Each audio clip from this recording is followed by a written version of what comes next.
On retrouve donc nos invités pour la suite du débat. Et la suite, c'est la République centrafricaine ou le Centrafrique, le dialogue de réconciliation dans ce pays avec l'opposition non armée et la société civile promis il y a 20 mois par le président Faustin Archange Touadéra se tiendra du 21 au 27 mars selon un décret présidentiel.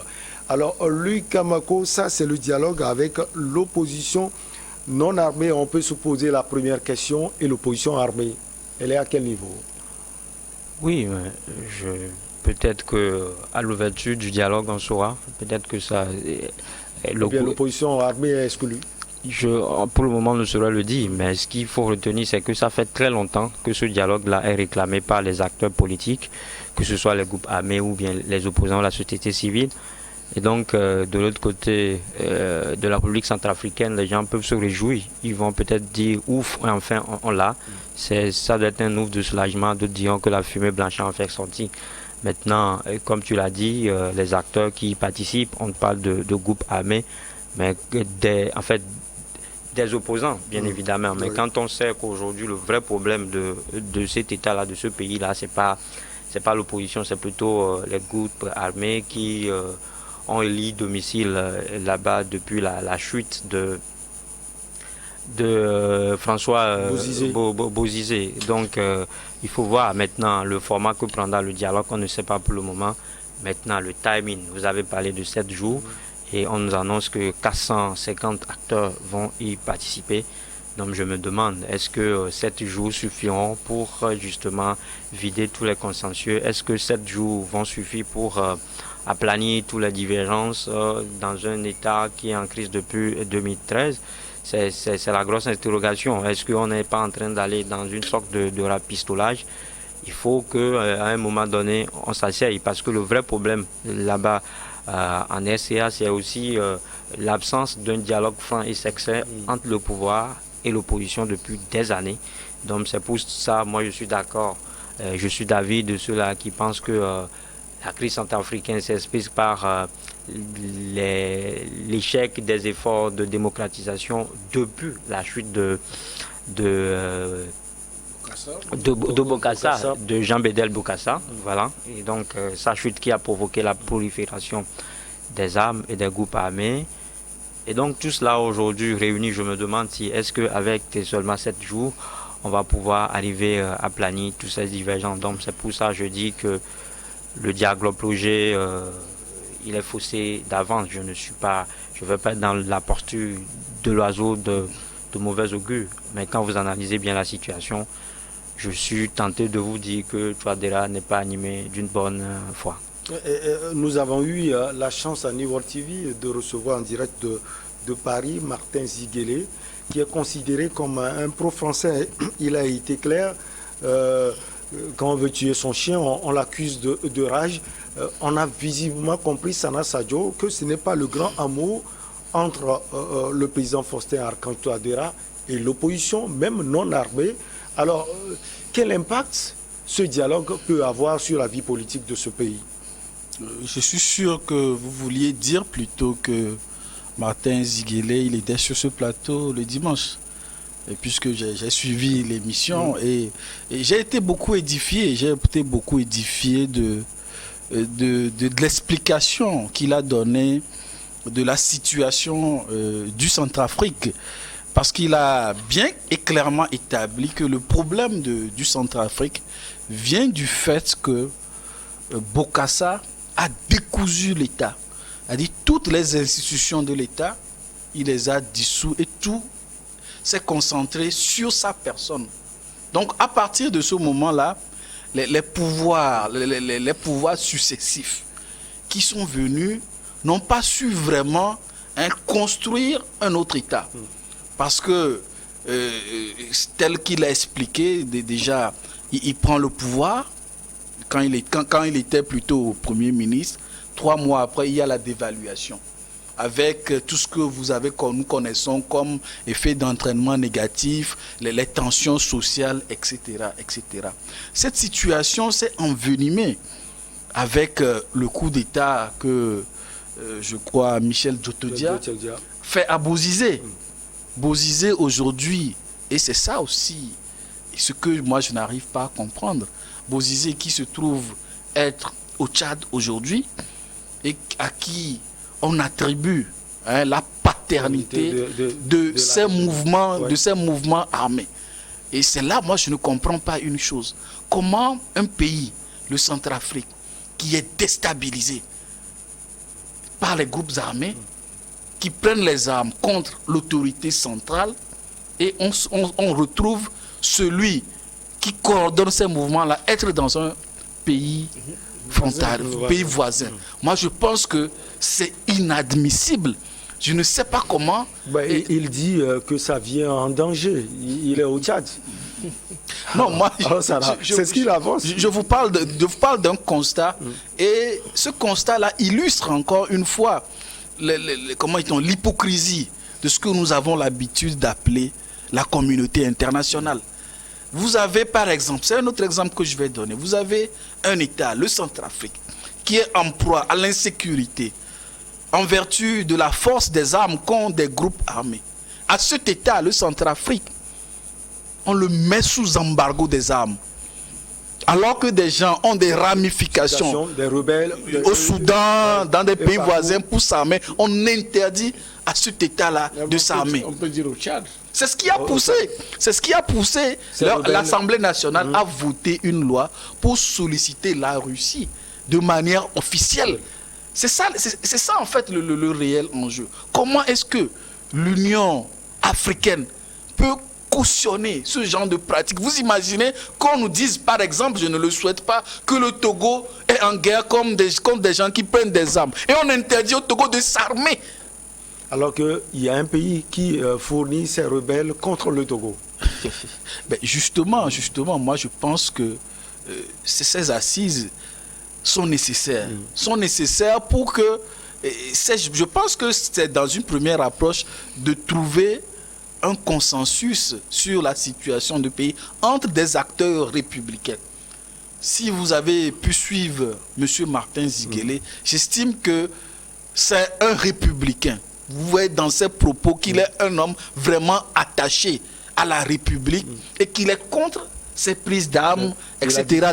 dans le maquis. Il le dit très clairement. Ouais. Je ne vais pas lui faire, n'est-ce pas, de caricature parce qu'il est un pro-français. Non, c'est-à-dire les enjeux vont au-delà de cette appartenance à une certaine allégeance aux Français ou pas. Il s'agit de l'intérêt du Centrafrique. Donc, naturellement, je crois que partout ailleurs, lorsqu'il y a des conflits, ça se termine toujours autour d'une table de discussion.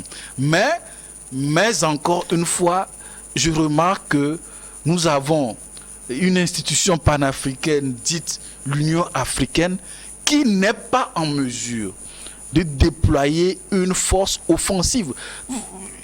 Et même au-delà de l'Union africaine, il y a l'ONU qui sont prompts, par exemple, à voter des résolutions pour que qui de droit puisse intervenir en Libye pour éviter le chaos et protéger les civils, mais on en est incapable pour un État comme le Centrafrique, parce que peut-être le Centrafrique n'a pas de pétrole, peut-être qu'il n'a pas de gaz, je dis peut-être qu'il n'a pas de gaz à offrir, peut-être parce que, peut-être. Donc vous voyez un peu la situation dans laquelle nous sommes. Et malheureusement, comme toujours, il y aura toujours nos compatriotes qui sont prêts à jouer ce jeu-là pour déstabiliser juste à cause de nos intérêts égoïstes. Alors, à vous, Francisco Napokura, il y a d'autres opposants. Il y a Karim Mekassoua, on a parlé de Martin Ziguélé. Il va falloir réussir au prime abord ce dialogue avant de se projeter et de savoir quoi faire concrètement des groupes rebelles. C'est vrai que ce n'est pas complètement fini. On dit que le Centrafrique possède aujourd'hui 80% du territoire. Il reste au moins 20%. Il reste 20%. C'est important. Et en fait, ce dialogue a été promis, je crois, en 2001, en 2021, par... ça fait 20 mois. Voilà, par Faustin Touadéra, avec son opposition. Parce que à l'époque, il fallait aller aux élections présidentielles. Et pour aller aux élections présidentielles, il avait besoin effectivement de ses opposants. De ses opposants. Voilà. Alors, Martin Ziguélé l'avait soutenu. Voilà, et donc il a pu au moins légitimer son pouvoir en s'appuyant sur la béquille qui est l'opposition. Donc il faut qu'il puisse rendre aujourd'hui la monnaie. C'est nécessaire que, en fait, cette situation, au moins un dialogue avec l'opposition non armée, et maintenant, peut-être après, l'autre étape, c'est l'opposition non armée, parce que je l'ai toujours dit, avoir ses opposants à l'extérieur, ce n'est pas bon pour les pays. C'est-à-dire qu'il faut arriver. La Centrafrique, qu'on ne le veuille pas, la Centrafrique a été le berceau de l'État français pendant des années. Depuis Bokassa, avec tous ces châteaux qui sont restés en France. Et après, vous avez vu... les diamants oui, après, de Bokassa. Le Togolo centrafricain, Ange Félix Patassé. Et après maintenant... Notre beau. Voilà.